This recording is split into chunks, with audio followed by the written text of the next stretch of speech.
ગરમીની ઋતુમાં જો ઠંડી ઠંડી લસ્સી પીવાની મળી જાય ને તો મજા જ આવી જાય. તો બજારમાં ખૂબ જ મોંઘી મળતી લસ્સી આજે આપણે ઘરે બનાવીશું અને એ પણ પૂરા 5 ફ્લેવરમાં બનાવીશું. તો ફ્રેન્ડ્સ, હંમેશા કહું છું એમ, જો મારી ચેનલને તમે હજી સુધી સબસ્ક્રાઇબ ન કરી હોય તો પ્લીઝ જલ્દીથી સબસ્ક્રાઇબ કરી દેજો. તો લસ્સી બનાવવા માટે અહીં મેં ફ્રેશ દહીં લીધું છે. લગભગ 800 ગ્રામ જેટલું આ દહીં છે. લસ્સી બનાવવા માટે એકદમ ફ્રેશ અને મોડું હોય એ પ્રકારનું દહીં લેવાનું.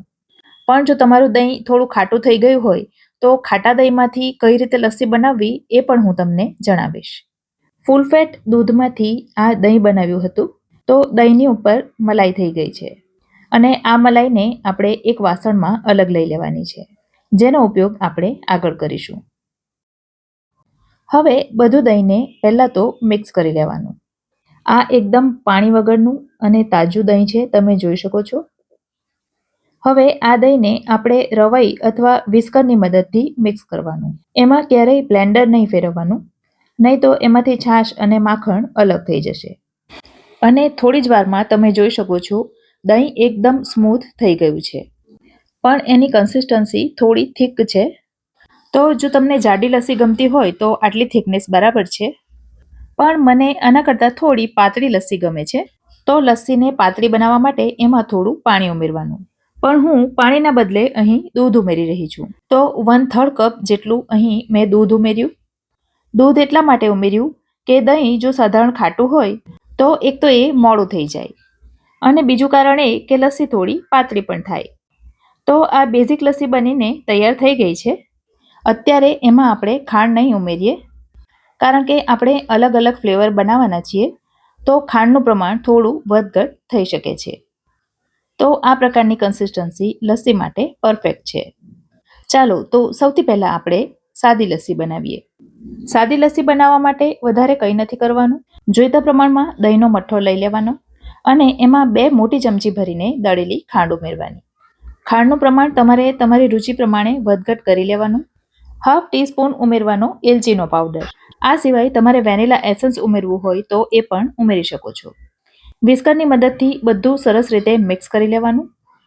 અને હા, આ જે દહીં છે એને પહેલેથી સરસ રીતે ઠંડુ કરેલું જ છે.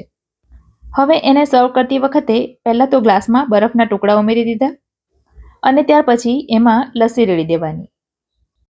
હવે જે મલાઈ આપણે અલગ કરીને રાખી હતી એ બધી લસ્સીની ઉપર મૂકી દેવાની અને ત્યાર પછી એને ડ્રાયફ્રૂટ્સથી ગાર્નિશ કરી દેવાની.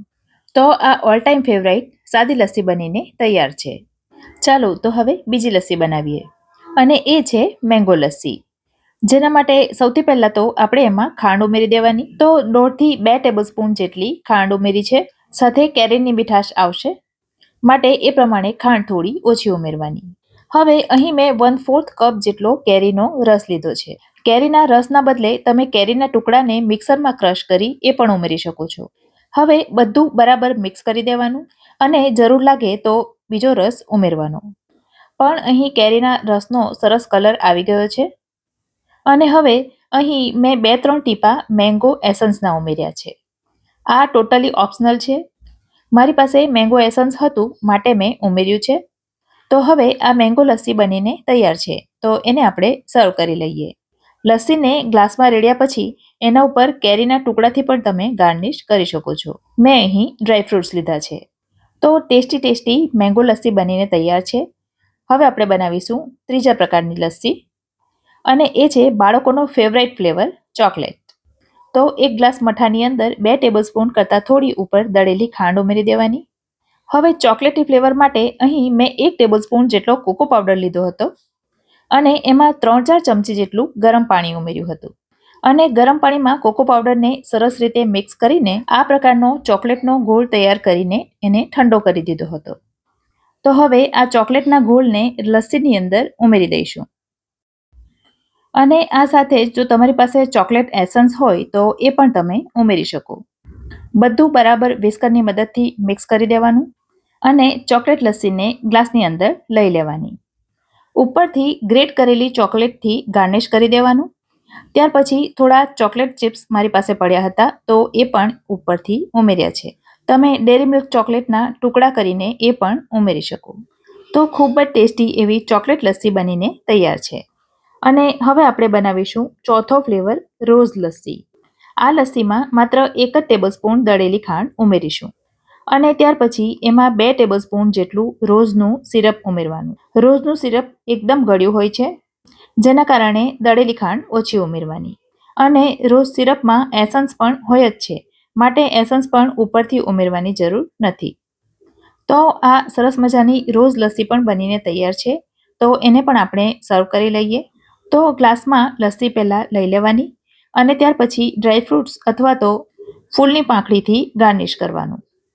હવે જોઈશું 5મા નંબરની લસ્સી, કેસર પિસ્તા લસ્સી. જેના માટે પણ મઠાની અંદર 2 ટેબલસ્પૂન કરતાં થોડી ઉપર તળેલી ખાંડ ઉમેરવાની.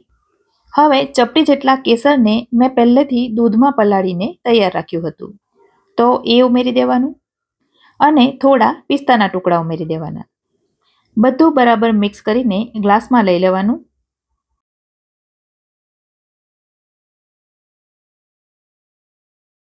ઉપરથી થોડા ડ્રાયફ્રૂટ્સ અને કેસરથી ગાર્નિશ કરી દેવાનું અને આ બધી લસ્સીઓ ચિલ્ડ સર્વ કરવાની. તો ફ્રેન્ડ્સ, મારી આ લસ્સીની રેસીપી તમને ગમી હોય તો વિડીયોને લાઇક કરજો અને તમારા ફ્રેન્ડ સર્કલમાં શેર કરજો. અને તમને કઈ લસ્સી વધારે ગમી એ કમેન્ટ કરીને જરૂર જણાવજો. તો ફરી મળીશું આવી જ એક નવી રેસીપી સાથે. ત્યાં સુધી મને રજા આપો. આવજો.